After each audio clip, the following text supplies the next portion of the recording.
Hola, mi nombre es Violeta Val y en el video de hoy vamos a hablar de las 20 mejores lecturas del 2020.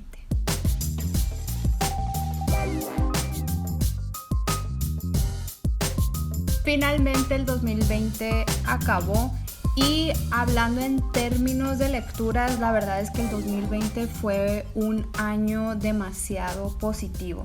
Este video es uno de los videos que como telespectadora realmente me gusta bastante.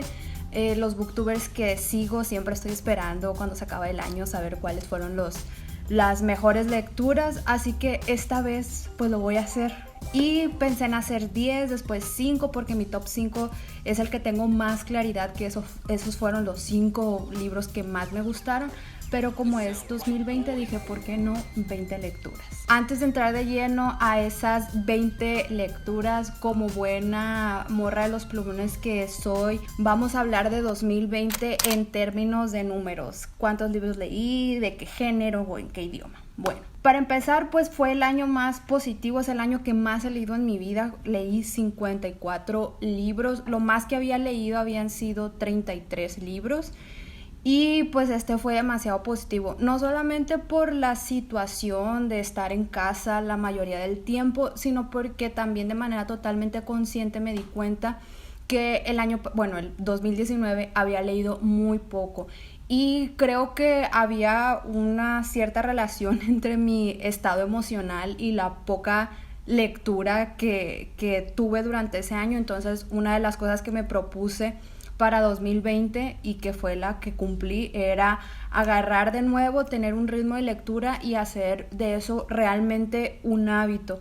Y sí, lo logré hacer de la lectura un hábito mañanero y me funcionó bastante bien. Otro dato bien importante es que leí 50% mujeres y 50% autores hombres, o sea 27 y 27. Ese dato es importante porque también de manera consciente me di cuenta que he leído más autores hombres, como lo mencioné incluso en un directo en el que participé junto con otros booktubers en el canal de Juan Carlos en Talk Libros.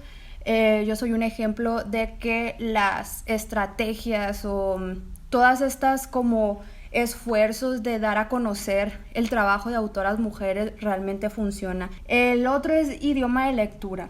Leí 66% de mis lecturas fueron de libros en portugués por obvias razones, ya que estoy aquí en Brasil y después obviamente español. Yo creo que de los 17 libros en español que leí, 16 fueron en formato digital y leí un libro en inglés. Y en los formatos de lectura pues fue realmente equitativo, 50 y 50%.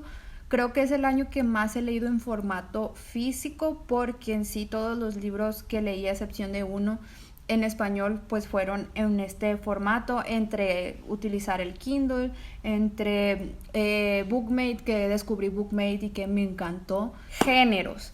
El género ganador fue la novela y la verdad es que siempre ha sido así, siempre soy una lectora muy asidua de las novelas con 23 libros. Después le siguió el ensayo, leí 5 libros de cuento, 4 de poesía, 3 novelas gráficas, que eso también fue muy interesante este año. Y ahora el mapita viajero o las lecturas viajeras. ¿De dónde son los autores que más leí en ese 2020? Predomina la literatura en sí del continente americano, entre literatura estadounidense, entre literatura latinoamericana de lengua española y de lengua portuguesa. El país que ganó fue Brasil con 17 libros, después le sigue México. Ese fue el 2020, el recuento del 2020 en números. Ahora sí, vámonos a las lecturas. Muchas de esas lecturas no voy a profundizar demasiado porque la mayoría hay reseña, entonces voy a poner aquí arriba cuando mencione esos libros la reseña, por si les interesa vayan a verla y va a estar más completa. En la posición número 20 tenemos O Jeito Harvard de Ser Feliz, que en inglés, que es el título original, está como The Happiness Advantage y está escrito por Shawn Achor, no sé si lo estoy pronunciando bien, pero es un libro que la verdad por el título en portugués jamás lo hubiera leído si no es que me lo hubieran recomendado. Y básicamente este libro habla de un curso en Harvard sobre felicidad y sobre psicología positiva, que este escritor es profesor de ese curso y es uno de los cursos pues supuestamente más solicitados por los alumnos de esta institución. Por encima no me parecía tan interesante, ya he mencionado creo que en algunos videos, eventualmente leo libros un poco más enfocados en marketing, comunicación, porque pues a eso me dedico. Y la verdad es que es bien general y es bien interesante porque habla sobre una perspectiva de cómo afrontamos o cómo lidiamos con el trabajo y específicamente la felicidad a través del trabajo. Que normalmente uno siempre está esperando, no, ya que me den el aumento, ya que suba de puesto, para sentir que vamos a alcanzar ese estado de felicidad. La propuesta realmente es una propuesta donde la felicidad no es un fin, sino es un estado, una actitud, una manera de afrontar y de ver las cosas. En el lugar número 19 está Comunicación no violenta, escrita por Marshall B. Rosenberg, y este libro también lo leí por recomendación. Hice un curso de inteligencia emocional en ese momento cuando inició todo lo del coronavirus y uno de los módulos hablaban de este libro. Habla sobre esa perspectiva de la comunicación y cómo la comunicación a veces no la percibimos como violenta cuando en el fondo realmente puede ser violenta. Lo único que se me hizo muy extraño de este libro es que no sé si yo creo que no es traducción, sino la manera de escribir. A veces los libros escritos en inglés, principalmente como los ensayos o los que están destinados al área de negocios, psicología, no sé, están escritos de una manera muy extraña. Pero creo que era más el estilo del escritor, que a veces explicaba cosas, como que le gustaba escribir canciones y explicaba cosas y escribía una canción hablando sobre ese tema. Era muy extraño, pero también era divertido. El libro en el lugar número 18 es este de aquí, que es El mito de la belleza, escrito por Naomi Wolf, y es un libro que en los 90s fue así un éxito y aborda pues obviamente esta perspectiva feminista de la belleza y cómo las mujeres tienen que de alguna manera validarse a través de la belleza, a través de los estándares. Este libro, como fue escrito en los años 90, vienen ejemplos obviamente muy enfocados en la sociedad estadounidense en esos años, pero creo que hay muchas cosas que independientemente siguen existiendo y no importa la ubicación geográfica. Creo que las cosas que más me gustaron, que ya tenía tiempo como pensando, pero sin un sustento teórico, es por ejemplo las prácticas de medicina estética, que realmente muchas veces no fueron pensadas en sí para las mujeres o vienen de un origen patriarcal. En el lugar número 17 también tenemos un libro sobre feminismo, y este es de Bell Hooks, que es El feminismo es para todo mundo. Y este libro, como dice el título, aborda la cuestión feminista o la causa feminista de una forma más amplia, en la que también intenta hablarle a todos. Y lo que ella dice en este libro, que es muy importante, es que muchas veces la teoría feminista es abordada desde una perspectiva muy académica. Entonces ya desde ese momento está excluyendo a personas o a un público al que debería llegar. Y ella lo explica de manera muy sencilla, con ejemplos muy palpables y con ejemplos del día a día. Este también igual es un libro que, si esos temas les interesan, está bien recomendado. Ahora vamos a las novelas. Tenemos en el lugar número 16 a Memorias póstumas de Brás Cubas. De este libro tengo una reseña, así que no hablaré demasiado. Este libro es uno de los clásicos de la literatura brasileña. Es el segundo que leo de Machado de Assis, que pues es uno de los escritores más importantes de la literatura del país. Aquí tenemos a un antihéroe, a una persona que fue un miserable en toda su vida y que incluso muerto es miserable, sigue siendo miserable. Y sus recuerdos nos transmiten mucho ese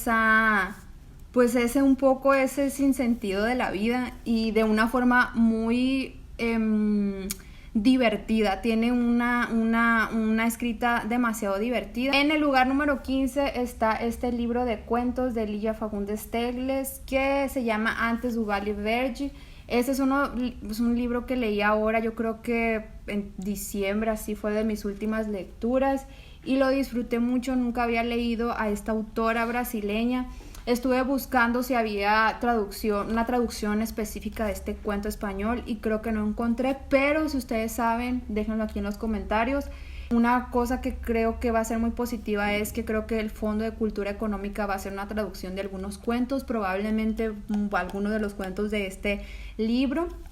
Y es una escritora que a mí me sorprendió porque son cuentos de la vida cotidiana, por así decirlo, de la clase media, de la clase burguesa de Sao Paulo específicamente, ¿no? Y podría parecer que no tienen chiste y que son así como que, ay, ¿quién quiere saber eso? Pero es bien interesante cómo ella aborda los dramas, sobre todo los dramas familiares, y cómo le da una perspectiva al detalle. El primer cuento, que creo que se llama Los objetos, a mí me pareció estupendo por el final, por cómo un detalle que parece imperceptible casi al comienzo del cuento termina siendo esa daga con la que rompe y con la que cierra ese final tan sutil, y que tuve que leerlo de nuevo para poder entender, pero es muy, muy, muy, muy, muy bueno. Óleos de agua de Conceição Evaristo está en el lugar número 14 y fue mi última lectura del año. Estaba leyendo un libro, de hecho estaba leyendo el libro de Nora, saludos Nora, pero todavía no lo he terminado. Era para hacer mi última lectura del año, pero no, probablemente va a ser de mis primeras de este 2021. Y este libro también es un libro de cuentos, a diferencia del de Ligia Fagundes Telles. Este aborda la cuestión y la perspectiva principalmente en los cuentos que más me gustaron de las mujeres negras y en condiciones de pobreza en Brasil.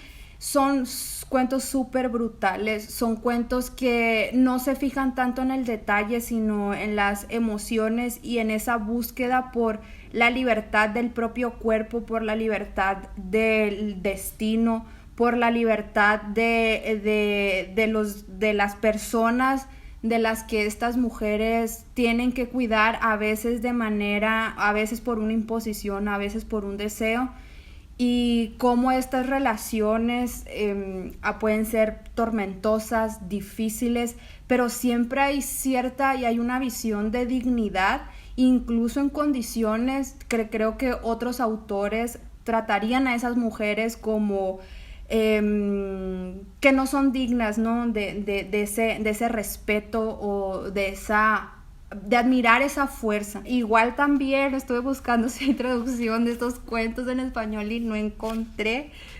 Sí, de nuevo, si ustedes saben, déjenlo acá en los comentarios. En el lugar número 13 está Beloved de Toni Morrison. También fue una de mis últimas lecturas de este año. Y para mí Toni Morrison fue el mayor descubrimiento literario del 2020. Este libro realmente yo creo que si no no entró al top 10 es porque todavía lo sigo procesando y porque todavía hay cosas que no entiendo, o sea, que están en mi cabeza ahí.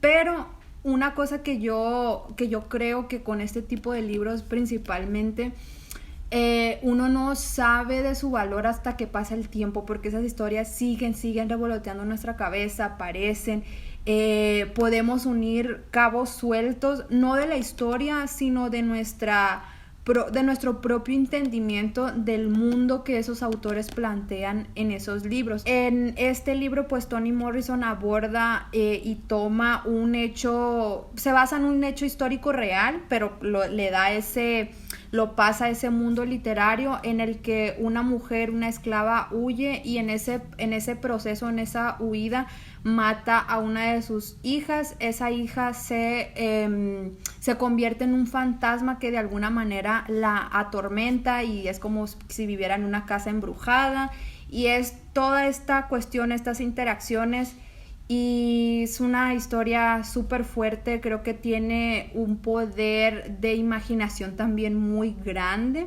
que yo creo que si no hubiera sido Toni Morrison a veces caería en lo absurdo. Y en el lugar número 12, este libro lo leí en Bookmate, así que no lo tengo ahorita a la mano, pero es Casas Vacías de Brenda Navarro. De este libro también tengo reseña en el canal y creo que es uno de los libros que tal vez en los últimos 2-3 años ha ganado muchísimos adeptos. Brenda Navarro con esta novela se posicionó como una de las autoras latinoamericanas, pues una referencia en lo que se está escribiendo actualmente.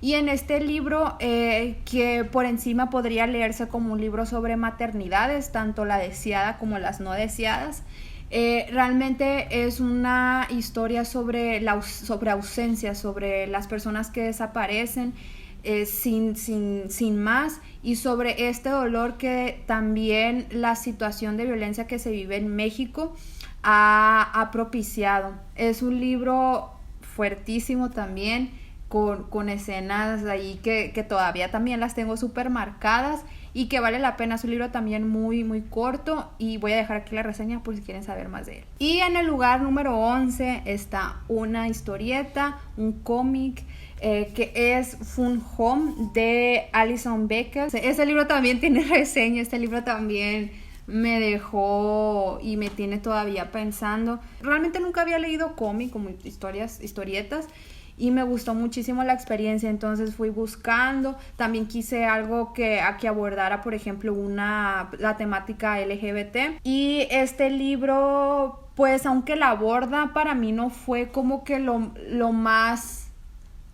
importante en sí. Lo más importante de esta novela realmente es la relación entre padre e hija.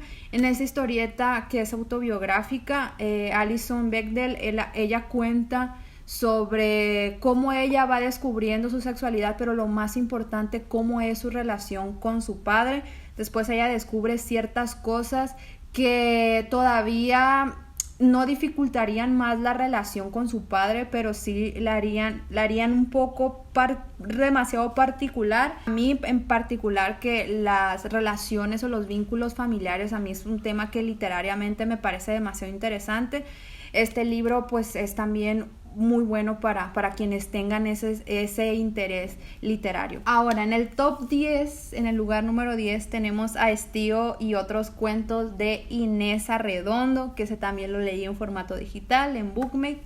Y fue una maravilla, o sea, reencontrarme, voy a decirlo, con Inés Arredondo. También hay reseña en el canal de ese libro, y es una autora sinaloense que, para quienes son o no son sinaloenses, pero en mi caso, como soy sinaloense, pues siempre la había escuchado, pero nunca la había leído. Es de esas autoras que la ves, la escuchas, fuiste a una escuela que se llamaba Inés Arredondo, pero nunca sabes qué escribió, ¿no? O qué hizo realmente. Y me sorprendió porque no esperaba pues esa prosa que puede ser poética, delicada, pero que también hiere, que de nuevo habla y es como un foco, ¿no? En sus cuentos, principalmente en este y otros cuentos, sobre las relaciones familiares, sobre cómo se llevan a cabo estas relaciones familiares. En el lugar número 9, y también fue una lectura digital, está Pelea de Gallos de María Fernanda Ampuero. De este libro va a ser una de las próximas reseñas que verán en este canal.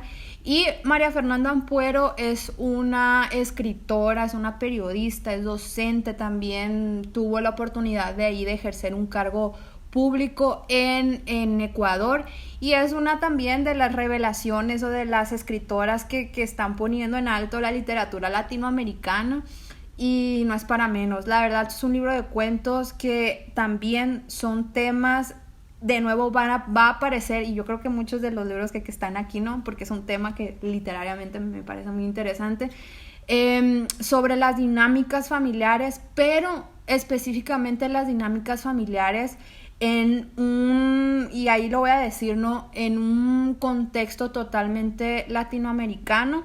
en el que hay pobreza, en el que hay violencia, en el que la violencia hacia la mujer también es abordada en los cuentos de María Fernanda Ampuero, y en los que también aparece ahí la religión, el catolicismo y cómo todo este imaginario se combina para crear esa literatura fuerte, potente y que te deja también con cierta impotencia o con cierto dolor, porque, y incluso ella lo ha dicho en varias entrevistas, o sea, pareciera, ojalá fuese literatura simplemente, pero realmente hay escenas muy reales, muy fuertes, pero que hay también una manera de escribir que creo que es muy ágil, la manera en que María Fernanda Ampuero escribe. Son cuentos que no son largos, pero te transportan a toda una vida, a toda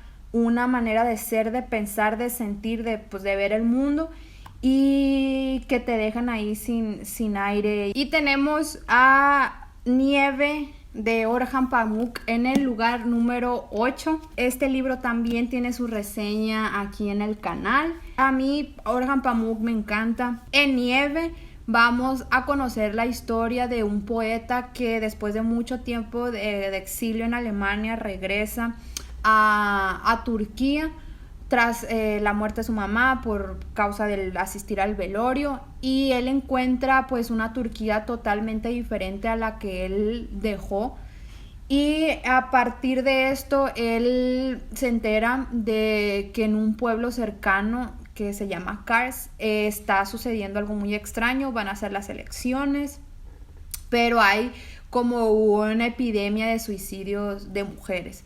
Él va con esa curiosidad, pareciera, pero tiene ahí otras intenciones por las que él va a este pueblo. Aborda todas esas cuestiones que ya son temas literarios de Orhan Pamuk, ¿no?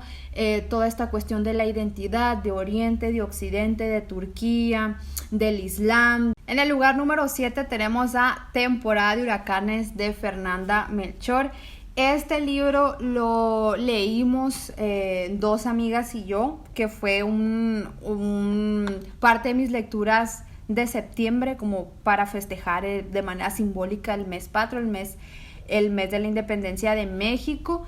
Fue una lectura conjunta, la primera así como que actividad que lancé, y muchísimas gracias Mari Carmen y Suani por participar de esta actividad.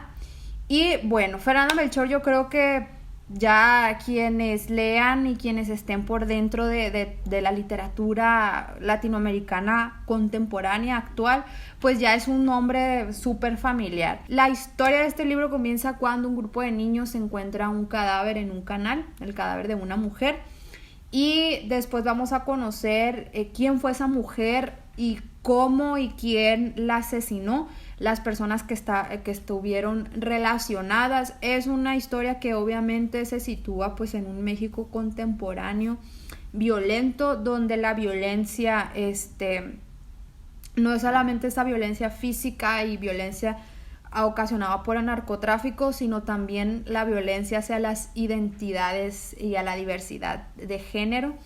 Que este tema a mí probablemente no sea como que el más discutido, pero a mí fue el que me pareció más sorprendente porque no lo esperaba, a pesar de que ya había escuchado bastante sobre este libro. En el lugar número 6 tenemos a Persépolis de Marjane Satrapi. Ay no, yo tenía muchísimos años de verdad queriendo este libro, una historia autobiográfica de Marjane Satrapi, de cómo ella vivió su infancia y parte de su adolescencia en esta situación o en este Irán que pasa por una revolución, pero se vuelve y se cierra y se vuelve fundamentalista y se vuelve un Islam radical.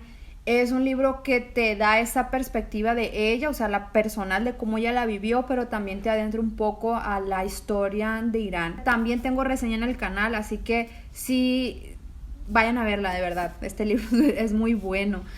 Y es un libro, como dijo, o sea, los dibujitos también son muy bonitos, todo pues está en blanco y negro. pero tiene escenas muy bonitas. De hecho, hay una película de este libro. Y llegamos finalmente al top 5. Creo que el top 5 para mí es lo más claro. Creo que del 6 para abajo todo puede ser... todo puede quedar en el lugar número 6 probablemente. Pero este top 5 es muy bonito. En el lugar número 5 tenemos este libro que se llama Verdade Tropical, escrito por Caetano Veloso. Y este libro afortunadamente está editado en español por la editorial Marea, es una editorial argentina. Es una recopilación de ensayos en los que él cuenta un poco sobre su vida, sobre él cómo inicia en el mundo de la música. Es que Caetano de verdad a mí me sorprendió la manera en la que escribe. O sea, uno lo debe suponer por las canciones que escribe. Tiene un dominio tan bonito de su idioma y de cómo presenta las ideas también. Es un lector voraz. Caetano Veloso te da un montón de referencias cuando él piensa y se pone a reflexionar sobre las cuestiones de identidad, incluso sobre su propia sexualidad, que fue y que siempre ha sido cuestionada. Y hay un capítulo en específico que se llama Narciso en Ferias, que creo que es el más famoso de este libro, en donde él relata cuando fueron presos, cuando él y Gilberto Gil fueron presos por la dictadura militar en el 68-67. Y relata cómo la policía llega por él, cómo lo llevan, cómo son los días en su celda. Ese capítulo de Narciso en Ferias incluso ya tiene un documental que salió pues ahora en 2020 que se llama igual, Narciso en Ferias. Por un momento pensé que era sesgo haberlo elegido como en mi lugar número 5 en mi top 10, pero no, porque este año yo leí, por ejemplo, otro libro de de un artista, de un cantante que yo amo, que es Chico Buarque, su último libro que se llama Esa Gente. Y no está aquí en el top 20. Me gustó, pero no entró, así que no es sesgo, porque a los dos amo muchísimo. Habla sobre las cuestiones de identidad, habla sobre su proceso habla sobre su proceso con el movimiento, con la Tropicalia, sobre las personas que uno ya sabe que son inspiración para él, su hermana María Bethania, Joel Gilberto, sus amigos, Gilberto Gil, Gal Costa, Torcuato Neto. Entonces, el universo de Caetano Veloso a través de este libro, que no pretende ser autobiográfico para nada, pero que creo que termina en gran parte siéndolo, y es una edición muy bonita esta. Así que yo creo que independientemente, primero, si no conocen a Caetano Veloso, vale la pena escucharlo. Es un artista, ay Dios, maravilloso. Y este libro también. En el lugar número 4 está este libro, este ensayo, o esta recopilación de varios ensayos, que es 21 lecciones para el siglo XXI, de Yuval Noah Harari. Y este libro también tengo reseña en el canal. Es un libro que a mí me gustó muchísimo. No es que concuerde en todo lo que él dice. Creo que hay algunas cosas que sí me quedé así de, bueno, no sé. Todavía no tengo una opinión formada, pero creo que en ese proceso de formarme una opinión de asuntos que son tratados en este libro, pues apareció. Yuval discute un poco sobre su visión, sobre la tecnología, sobre la religión, sobre la educación, sobre la espiritualidad, sobre las guerras, sobre todo esto que está presente en nuestros días, ¿no? Lo que es la modernidad. En el lugar número 3 tenemos este librazo, que es Un grano de trigo, de Ngugi wa Thiong'o, un gran descubrimiento de este año. También tengo reseña en el canal. ¿Qué puedo decir de Un grano de trigo? Un grano de trigo, pues es la historia, o es la historia que nos transporta al Kenia independiente, y cómo esta independencia realmente es simbólica y histórica, porque muchos de sus personajes todavía están ligados a situaciones sumamente opuestas a la de la libertad. En esta historia tenemos al personaje principal, que si mal no recuerdo es Mugo, y este es un personaje que de alguna manera él participó en los grupos que buscaban esta independencia de Kenia, y que para muchos él representa, o él significa el héroe, ¿no? El héroe vivo que tenemos, y al que podemos rendirle homenaje en vida. Pero la historia te vas dando cuenta que Mugo es todo menos un héroe. Y es ahí cuando uno se pone y se cuestiona la historia, de cómo la historia se cuenta, de será que los que nosotros llamamos héroes realmente son héroes, ¿no? Encontré varios paralelos con la obra de J.M. Coetzee, específicamente en esa relación entre los blancos y los negros. Y en el lugar número 2 tenemos a mi bellísima, amada, querida Toni Morrison con Jazz. Es un librito así chiquitito en páginas, pero grandioso en historia, en emociones. Está todo, miren, aquí está todo marcado. Y en este libro Toni Morrison, ella de nuevo aborda la situación, la relación, principalmente la relación familiar o la relación de pareja, donde el tema central es lo auténtico, de será que existe un yo auténtico, qué tan libres somos de incluso de nosotros de formular nuestros deseos, nuestros sueños. Es la historia de una pareja que deja su ciudad, que se va a Nueva York, que vive en Harlem, en el barrio negro de Nueva York, y Joey, el esposo de Violet, asesina a su amante. La historia inicia de esa manera y nosotros ya sabemos, no es spoiler, y ahí comienza, o sea, comienza un poco esta historia, esta historia de la pareja en sí y de ellos antes de ser pareja, qué los hace llegar hasta donde llegaron, qué los ha condicionado, y que de nuevo aborda un poco esa